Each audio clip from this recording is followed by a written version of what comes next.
sahabat inovasi, jumpa bersama saya Yosifah Trianti dari Badan Litbang Provinsi Sumatera Selatan dalam acara One Day One Innovation, satu hari satu inovasi, tiada hari tanpa inovasi. Sahabat inovasi, saat ini inovasi menjadi sebuah keharusan. Dunia terus berubah, maka kita harus adaptif dan inovatif. Untuk menginspirasi, kami hadir dengan para inovator hebat dengan inovasi-inovasinya dalam acara One Day One Innovation. Sahabat inovasi, ada beberapa potensi untuk mendukung keberhasilan program-program kesehatan. Salah satunya melalui Saka Bakti Husada yang berperan meningkatkan kesadaran, kemauan, dan kemauan masyarakat untuk memelihara dan meningkatkan derajat kesehatan yang optimal. Dalam menjalankan dan mengoptimalkan tugas dan fungsinya, Saka Bakti Husada tentunya diperlukan mitra yang tangguh untuk menjalankan program-program yang ada saat ini. Nah, bagaimana Dinas Kesehatan melakukan inovasi dalam hal ini? Saat ini telah hadir narasumber kita dari Dinas Kesehatan Provinsi Sumatera Selatan, yaitu Bapak Imam Subroto SKM Mkes dengan judul inovasinya Pramuka Goes to Puskesmas. Nah, sahabat inovasi, langsung saja kita sapa. Halo Pak Imam. Siap. Iya. Salam Pramuka. Oke. Salam kakak. Oke, baik. Nah, Pak Imam, apa kabarnya? Alhamdulillah sehat kakak. Senang kami hadir di sini ya, diundang. Kami ingin menyampaikan program kita program kami agar kelompok usia muda ya, adik-adik pramuka ini untuk dapat menjadi agen perubahan di bidang kesehatan ya, dan dapat berperilaku hidup sehat terutama di zaman saat ini ya, zaman pandemi COVID-19 ini. Oke, baik Pak Imam, sebelum kita lebih jauh membahas bagaimana inovasi Pramuka Goes to Puskesmas ini ya. Siap. Nah, ini judulnya menarik, biasanya Pramuka Goes to School, kok ini Pramuka Goes to Puskesmas. Nah, siap. Ini inovasinya seperti apa dan apa yang melatar belakangi kok muncul ide untuk melibatkan anak-anak pramuka dalam bidang kesehatan ini? Ya, kakak izin menjelaskan sedikit latar belakang dari program kami ini. Jadi Saka Bakti Husada itu adalah salah satu saka ya dari 11 saka yang ada di Gerakan Pramuka. Kita selalu dibimbing oleh Kuarda ya, terutama, dan juga di tingkat kabupaten kota ada cabang sampai dengan ke puskesmas ranting-ranting. Dalam beberapa tahun kemarin Saka Bakti Husada itu ada penurunan fungsi, dan ingin kita agar untuk merevitalisasi kembali Saka Bakti Husada ini agar dapat bergerak optimal, karena masalah-masalah kesehatan itu tidak bisa diselesaikan oleh insan kesehatan sendiri, perlu dengan kader-kader. Nah, kita ingin membentuk kader di bidang kesehatan dengan merekrut adik-adik di kelompok usia remaja. Karena apa? Usia remaja ini adalah usia yang sangat rentan ya. Mereka punya energi yang tinggi ya di usia remaja ini, perlu disalurkan ke hal-hal yang positif. Karena kalau tidak disalurkan ke hal yang positif, mereka akan terlanjur ya ke hal-hal yang negatif, misalnya taburan ya, merokok. Nah, itu kita antisipasi. Makanya kita mengharapkan ya seluruh kawan-kawan di puskesmas di Sumatera Selatan ya, ada 343 puskesmas ini ke depan untuk semua membentuk sanggar Saka Bakti Husada. Alhamdulillah saat ini ya sudah 17 kabupaten kota terbentuk dan sekitar 75 sanggar di puskesmas sudah terbentuk. Nah, sisanya nanti kita ingin ya, target kita 2025 puskesmas yang mempunyai sekolah ya tingkat SMA ataupun pendidikan tinggi perguruan tinggi untuk membentuk sanggar sebagai wadah untuk kelompok usia muda itu untuk berkreasi dan menimba ilmu di bidang kesehatan. Mungkin itu. Nah, tadi dijelaskan bahwa tujuannya adalah supaya anak-anak itu memiliki kegiatan selain ekstrakurikulernya sebagai pramuka ya, di pramukanya itu ya Pak ya. Ya. Nah, dan ada tujuan yang lain lagi ya gitu ya Pak ya. Nah, itu tujuannya apa? Jadi kita merekrut ya Jana Saka Bakti Wisada itu memang belajar ke bidang keahlian di bidang kesehatan ya. Jadi di dalam Saka ini kita tidak belajar lagi teknik dasar kepramukaan ya, baris berbaris, pioneering itu kita tidak belajar lagi. Tapi kita ajarkan di situ ada 6 krida ya. Ada krida bina lingkungan sehat, bina perilaku hidup sehat, bina keluarga sehat, bina gizi, bina obat, dan bina pencegahan penyakit. Nah, itu kita ajarkan mereka. Gunanya apa? Agar selain kepentingan pribadi, untuk pribadi mereka bagaimana mencegah penyakit, terutama penyakit menular, juga untuk lingkungan. Kita inginnya setelah kita ajari ya 6 bulan mereka belajar, kita lantik mereka menjadi agen kita, agen perubahan kita, menyampaikan pesan-pesan kesehatan ke masyarakat, setidak-tidaknya di kelompok kecil mereka. Nah, kita tahu ya, selain kelompok kecil, mereka punya medsos zaman sekarang pasti ya. Anak-anak muda punya medsos. Setidak-tidaknya di-share ke medsos yang mereka punya, ke kelompok-kelompok grup ya, grup medsos yang dia punya. Kita harapkan untuk menyampaikan pesan-pesan kesehatan, terutama untuk di masa pandemi ini ya. Kita tidak akan lelah. Kebetulan saya membawa masker tadi ya. Saya bawa masker, hal yang kecil ini menjadi bahan kita untuk edukasi, dan saya yakin mereka akan mampu bagaimana cara memilih masker yang sesuai standar. Oke, baik Pak. Nah, sebelum nanti Bapak menjelaskan lebih lanjut ini ya Pak ya. Nah, ini tadi kan anak-anak pramuka ya Pak ya. Tentu saja ini usianya 15 sampai 25 tahun. Nah, apakah memang di Saka Bakti Husada ini hanya merekrut anak-anak pramuka atau bisa terbuka untuk anak-anak remaja umum lainnya? Jadi sebenarnya ya di kepramukaan ini Saka Bakti Wisada kita merekrut sekarang ini masih di kelompok sekolah ya, di SMA, SMK sederajat, dan juga ada beberapa memang anggota kita dari mahasiswa ya, dari Racana. Jadi dari perguruan tinggi itu ada semacam gudep ya, gugus depan, tapi namanya Racana. Nah, ada beberapa anggota Saka Bakti Wisada kita dari universitas. Silahkan mereka, yang penting mereka ada komitmennya. Pertama komitmennya di awal pendaftaran kita sudah ada hitam di atas putih lah, form pendaftaran untuk siap mematuhi, siap melaksanakan perilaku hidup sehat, contohnya tidak merokok. Nanti mereka kita ajarin seperti tadi 6 bulan baru dilantik. Tentunya sebelum dilantik harus ada ujian-ujiannya. Ya, semacam post-test ya, ada ujian. Untuk mendapatkan suatu tanda kecakapan khusus mereka harus ikut ujian.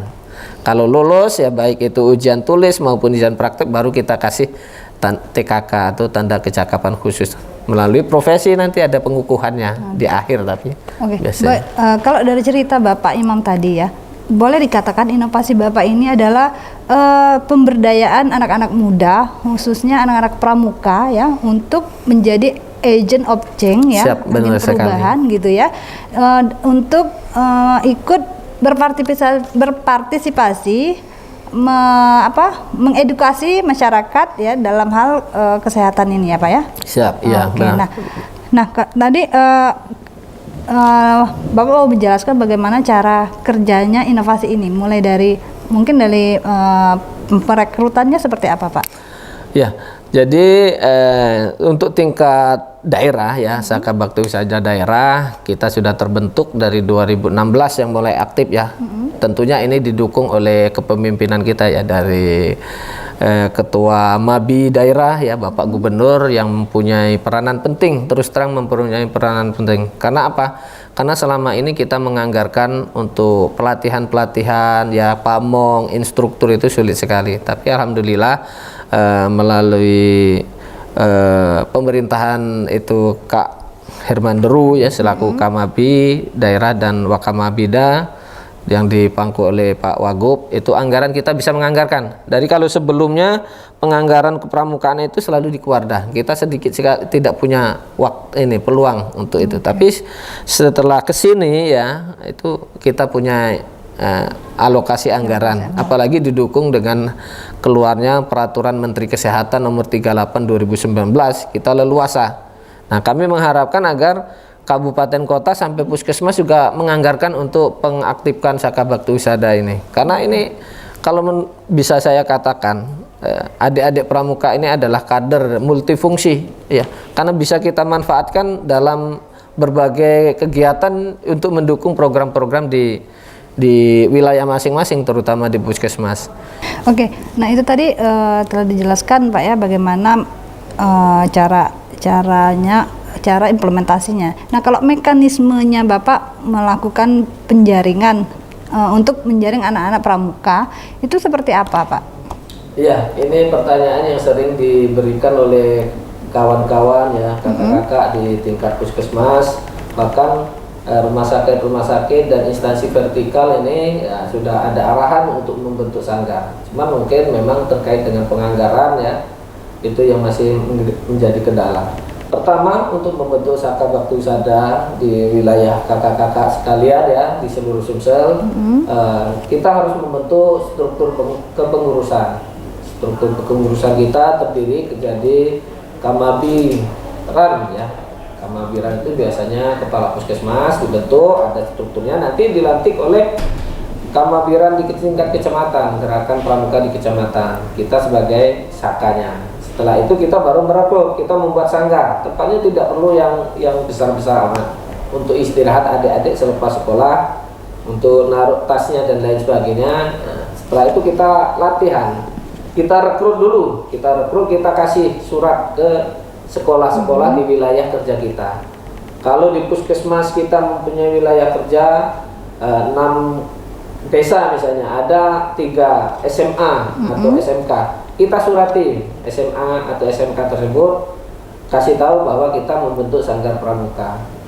Harapkan kepala sekolah untuk mengirimkan anggota gudepnya yang berminat untuk ikut di sanggar pramuka. Nah setelah itu mereka mendatang, kita buat janji untuk merekrut atau belajar hari apa. Kita diskusikan dengan adik-adik, apakah hari Jumat, hari Sabtu atau bahkan hari Minggu. Itu karena berdasarkan kesepakatan. Karena apa? Kita tidak akan ketemu kalau tidak bermusyawarah, karena pramuka ini adalah ekskul, ekstrakurikuler. Jadi menyesuaikan dengan agenda di sekolahan. Kalau kita mengotot di hari Kamis, kadang-kadang masih full ya, pagi sampai sore pelajaran di hari Kamis. Oke, baik Pak Ibam. Ini kan artinya sudah direkrut, kita mengirimkan surat ke pihak-pihak sekolah ya Pak. Ini khusus anak SLT aja ya Pak ya? Ya, tadi saya sampaikan itu di Saka ini, Satuan Karya Pramuka ini, kelompok umurnya antara 15 sampai 25 tahun. Jadi di situ ada kelompok SMA atau perguruan tinggi, bahkan pesantren juga bisa ikut di situ. Oke, baik. Setelah pihak sekolah mengirimkan calon-calon agent of change untuk untuk kesehatan ini ya Pak ya, untuk mengikuti pembinaan ini berapa lama Pak mereka tuh dibina, dan setelah mereka dibina apakah mereka tetap dimonitor atau apakah mereka ada keterikatan atau seperti apa? Jadi adik-adik itu kita latih selama 6 bulan. Karena kita ada 6 krida, ya, kalau kami ya di provinsi kita buat 1 krida itu 1 bulan untuk pelajaran. Biasanya kita seminggu sekali sesuai kesepakatan kami. Kami di angkatan ketiga, kebetulan provinsi sekarang sudah masuk 4 angkatan. Angkatan pertama, kedua itu belajarnya hari Sabtu. Setiap tahun itu ya Pak ya? Setahun sekali Pak. Karena menyesuaikan dengan agenda sekolah anak ini, adik-adik itu. Karena kalau misalnya deket-deket mereka ujian tentunya tidak efektif. Setelah kita latih 6 bulan ya, sudah praktek, tertulis, tentunya mereka sudah ada kemampuan. Makanya kita adakan ujian untuk mendapatkan ya ini TKK ya. Setelah itu kita ada komitmen misalnya.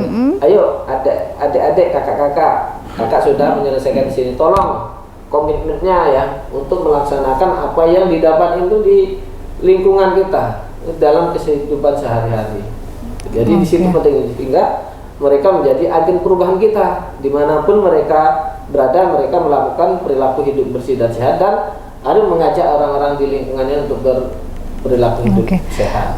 Baik Pak Imam. Nah sejauh ini kan sudah lama Pak ya diterapkan. Nah apa saja perubahan yang dirasakan Pak?